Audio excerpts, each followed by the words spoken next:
Right ఇక breaking news చూస్తున్నాం. Moinabad farm house కేంద్రంగా కోడి పందాలు క్యాసినో నిర్వహిస్తున్న ముఠా గుట్టురట్టయింది. పక్కా సమాచారంతో ఫామ్ హౌస్ పై దాడి చేసిన పోలీసులు కోళ్ల పందాలతో పాటు క్యాసినో నిర్వహిస్తున్న 64 మందిని అదుపులోకి తీసుకున్నారు. వారి నుంచి 30 లక్షల రూపాయల నగదును 55 లగ్జరీ కార్లు సీజ్ చేశారు.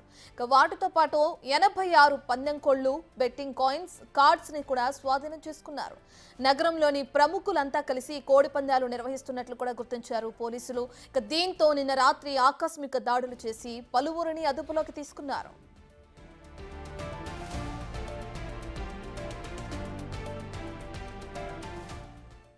క్యాసినోకి సంబంధించిన పూర్తి డీటెయిల్స్ అందించడానికి మా ప్రతినిధి రాణా లైవ్ లో జాయిన్ అవుతున్నారు. రైట్ రాణా, ఎవరి అండదండలు లేకుండానే సుమారు 64 మంది ఇంత భారీ ఎత్తున క్యాసినో నిర్వహించారా అనే అనుమానాలు కూడా తెరపైకి వస్తున్నాయి. ఎలా చూడొచ్చుంటారు? కేవలం 64 మంది మాత్రమే కాదు, నిన్న చాలా భారీ స్థాయిలో దాదాపు 200 పైగా కూడా నిన్న ఈ క్యాసినోలో కానీ ప్యాకెట్లో కానీ పాల్గొన్నట్టుగా మనకు సమాచారం అవుతుంది. ముఖ్యంగా మొయినాబాద్ నుంచి చేవేళ్లకు వెళ్ళేటువంటి దారి ఏదవుతుందో మామిడి దాటిన తర్వాత తోల్కట్ట గేట్ ఉంటుంది. ఆ గేట్ నుంచి లెఫ్ట్ తీసుకుంటే ఇప్పుడు మనం చూస్తున్నటువంటి ఈ యొక్క ఫామ్ హౌస్ అనేది కనపడుతుంది. ఎందుకంటే పోలీస్ స్టేషన్కి దాదాపు 14 కిలోమీటర్లు ఉంటుంది. మరోవైపు మరొక 14 కిలోమీటర్లు చేవేళ్ళలో కూడా ఉంటుంది. సో ఎవరికి కూడా పోలీస్ స్టేషన్ చాలా దూరం కాబట్టి రెండు వైపులా ఈ ఫామ్ హౌస్ అయితే బాగుంటుందనే ఉద్దేశంతో నిర్వాహకులు ఇక్కడ పెద్ద ఎత్తున క్యాసినో కానీ అలాగే ప్యాకెట్ కానీ కోళ్ల పందాలను నిర్వహించినటువంటి పరిస్థితి. నిన్న చాలామంది కూడా పాల్గొన్నారు. సో నేను ఇప్పుడు చూస్తున్నటువంటి ఈ యొక్క ఫామ్ హౌస్ని ఇప్పుడంతా పోలీసులు తమ ఆధీనంలో తీసుకున్నారు. సీజ్ చేసినటువంటి వెహికల్స్ కానీ అవన్నీ కూడా ఇక్కడే అవన్నీ పెట్టారు. దాంతోపాటు ఇక్కడ గతంలో కూడా కోళ్ళకు సంబంధించినటువంటి ఫామ్ కూడా ఉండేదని కూడా చెప్తున్నారు. దానికి సంబంధించినటువంటి అన్ని కూడా టెంట్లు వేసుకొని పెట్టుకున్నారు. దాని వెనకాల భాగంలో ఎవరికి అనుమానం రాకుండా పెద్ద ఎత్తున కూడా క్యాసినో అనేది నిర్వహించారు.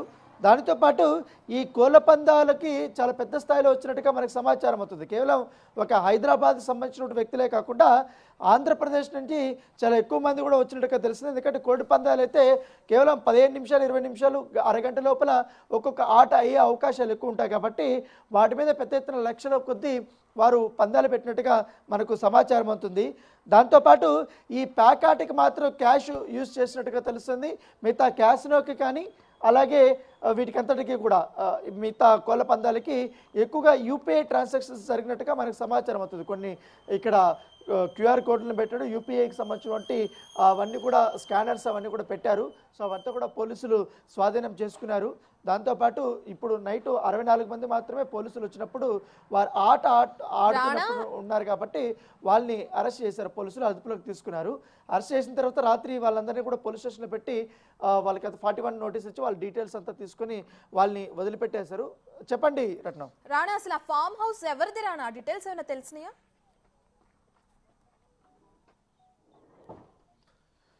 ఫామ్ హౌస్ మాత్రం డీటెయిల్స్ ఇప్పటి వరకు తెలియలేదు. ఎందుకంటే ఓనర్ ఎవరు అనేది. ఎందుకంటే క్యాసినో నిర్వహించినటువంటి నిర్వాహకులు ఎవరుతున్నారో భూపతి రాజు కానీ శివకుమార్ కానీ వీళ్ళిద్దరిలో ఒకరు మాత్రం ఫామ్ హౌస్ ఓనర్ చాలా దగ్గర బంధువు అనేసి కూడా తెలుస్తుంది, దగ్గర వ్యక్తి అని కూడా తెలుస్తుంది.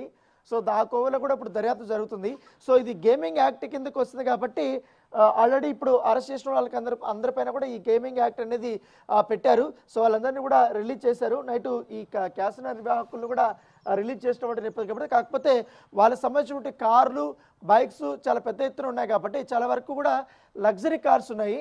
అవన్నీ కూడా ఇక్కడ ఫామ్ హౌస్లోనే పోలీసులు పెట్టారు. చాలా వరకు కూడా వాటిని కీస్ అయితే లేవు. ఆ కీస్ అయితే కొంతమంది అలాగే తీసుకెళ్ళిపోయారు, కొంతమంది పారిపోయినటువంటి పరిస్థితి కనపడుతుంది. సో చాలా వరకు కూడా దాదాపు 50కి పైననే కార్లు మనకు లోపల కనపడుతున్నాయి. కొంచెం లోపల దూరంగా ఉన్నాయి అవంతా కూడా. సో లోపలికి ఎవరిని రాని కూడా పోలీసులు ఇక్కడ బందోబస్తును కూడా ఏర్పాటు చేశారు. మొత్తం ఎంటైర్ ఫామ్ హౌస్ను కూడా తమ ఆధీనంలోకి వారు తీసుకున్న నేపథ్యం కనపడుతుంది. సో గంటకి కొంతమంది వచ్చారు, కొంతమంది వెళ్తున్నారంట. కొంతమంది ఎవరైతే ఈ బెట్టింగ్స్ పెట్టి ఓడిపోయినటువంటి వాళ్ళందరూ కూడా చాలా వరకు లక్షల రూపాయలు కూడా కోల్పోయినట్టుగా మనకు సమాచారం అవుతుంది. ఇవి కొంతమందికి అయితే ఆన్లైన్ ట్రాన్సాక్షన్స్ వాళ్ళు చేసుకున్నట్టుగా తెలిస్తే వేరే ఇతర అకౌంట్లలో కూడా ఆ ట్రాన్సాక్షన్స్ జరిగినట్టుగా మనకు సమాచారం అవుతుంది. ఒక క్యాసినో విషయానికి వస్తే మాత్రం ₹1 కోటి విలువ చేసే క్యాసినో కాయిన్స్ కూడా లభ్యమయ్యాయి. అంటే వాటి విలువే ₹1 కోటి అంటే ఎంతవరకు ఎంతమంది ఆడారనే దానిపై కూడా ఇప్పటికే పూర్తి స్థాయిలో వివరాలు అనేది పోలీసులు తీసుకున్నారు. సో వారిని మరొకసారి విచారణకు పిలిపిస్తామని కూడా చెప్పారు. ఎందుకంటే ఈ ఫామ్ హౌస్లో ఈ మధ్య కాలంలో పోలీసుల నిఘా ఎక్కువగా పెరిగిపోయినప్పటికీ కానీ అయినా కూడా కొంతమంది పోలీసులు కళ్ళు కప్పి ఈ రకమైనటువంటి ఆటలకి వాళ్ళు తెరలేపుతున్నారు. కేవలం ఈ ఫామ్ హౌస్లో ఈ మధ్య కాలంలో ఇదే జరిగిందా లేకపోతే గతంలో కూడా జరిగిందా అనే దానిపై కూడా పోలీసులు పూర్తి స్థాయిలో దర్యాప్తు ముమ్మరం చేస్తున్నారు. దాంతోపాటు ఈ ఫామ్ హౌస్లో సీసీ కెమెరాలు అనేది పెద్దగా లేనట్టుగా వారు గుర్తించారు. సో సీసీ కెమెరాలు లేదు, పైగా నిన్న వెహికల్స్ హడావుడి కూడా చాలా ఎక్కువగా ఉన్నాయి ఫామ్ హౌస్కి. సో నిన్న డౌట్ వచ్చినటువంటి వారు పోలీసులకి ఇన్ఫర్మేషన్ ఇచ్చారు. దాంతోపాటు ఈ యొక్క గేమ్లో పాల్గొన్నటువంటి వారు కోళ్ళ పందాల్లో కానీ పేకట్లో కానీ క్యాసినోలో పాల్గొన్నటువంటి వ్యక్తులు కూడా పోలీసులకు కొంతమంది ఓడిపోయినటువంటి వారు ఇన్ఫర్మేషన్ ఇచ్చినట్టుగా సమాచారం అవుతుంది. వెంటనే పోలీసులు వచ్చారు. నిన్న రాగానే వాళ్ళందరినీ కూడా అదుపులోకి తీసుకున్నటువంటి నేపథ్యం అయితే కాబట్టి చాలా పకడ్బందీగానే ఈ యొక్క మొత్తం ఎంటైర్ గేమ్స్ అంతా కూడా నిర్వహించినట్టుగా మనకు సమాచారం అవుతుంది. చాలా బడాబాబులు ఉన్నారు, కార్లు కూడా వదిలేసి పారిపోయారంటే అర్థం చేసుకోవచ్చు.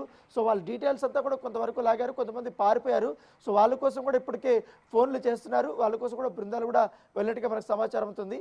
సో కోళ్ళని అయితే ఎక్కడి నుంచి తీసుకొచ్చారు అనే దానిపై, ఎందుకంటే 60 పైన కూడా కోళ్ళని దొరికాయి కాబట్టి అవంతా కూడా పందెం కోళ్ళే. సో ఎక్కువగా ఆంధ్రప్రదేశ్ నుండి కూడా వాటిని తీసుకొచ్చినట్టుగా మనకు సమాచారం అవుతుంది. సో ఈ ఇప్పుడు కోళ్ళని ఇవన్నీ కూడా హింసించారు కాబట్టి వాటి మీద కూడా హింసించినటువంటి వారిపైన కూడా వేరే సెక్షన్స్ కూడా నమోదు చేసే అవకాశం ఉన్నట్టుగా మనకు సమాచారం అవుతుంది. ప్రస్తుతం అయితే అందరినీ కూడా రిలీజ్ చేసేసారు. భూపతి రాజ్ దగ్గర కానీ శివకుమార్ దగ్గర కానీ ఇన్ఫర్మేషన్ తీసుకున్నారు కాబట్టి వాళ్ళ డీటెయిల్స్తో పాటు గతంలో వారు చేసినటువంటి ఈవెంట్స్ యొక్క డీటెయిల్స్ కూడా తీసుకున్నట్టుగా మనకు సమాచారం అవుతుంది. మళ్ళీ పూర్తి స్థాయిలో విచారణకు పిలుస్తాం, అప్పుడు అందరూ కూడా అందుబాటులోకి ఉండాలనేసి కూడా పోలీసులు చెప్పినట్టుగా మనకు సమాచారం అవుతుంది. Right, thank you Rana.